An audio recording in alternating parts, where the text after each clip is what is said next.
ভাষার মাধ্যমে সেটা প্রকাশ করে শেষ করতে পারবো না। সবচাইতে বড় বিষয় যেটা, মানুষ গড়ার কারিগর আমাদের শিক্ষক মন্ডলীদের কাছ থেকে আমরা যা শিখেছি, আমাদের কাছে সেগুলো আদর্শ হয়ে আছে আজও।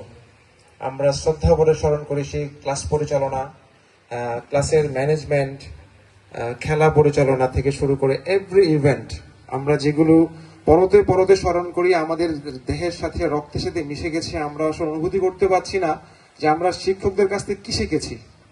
সেটা আমাদের আচরণ, আমাদের বহিঃপ্রকাশ সবগুলো তার ম্যাক্সিমাম প্রকাশ পেয়ে যায়। যাই হোক, আমি আর লম্বা করছি না। আমাদের বান্ধবীরা ওদের সামান্য গিফট ছিল, সেগুলো পরিবর্তনের জন্য একটু সময় নিচ্ছে। তারাও ইনশাল্লাহ আশা করছি কিছুক্ষণের মধ্যে আমাদের মঞ্চে, আমাদের স্টেজে প্যান্ডেলের আসন গ্রহণ করবেন। তো আমরা এই মুহূর্তে শুরু করতে চাই শিক্ষক মণ্ডলীদের আন্তরিক ভালোবাসা এবং হৃদয় নিংড়ানো আমাদের প্রতি ভালোবাসার কিছু সংক্ষিপ্ত বক্তব্য শোনার জন্য।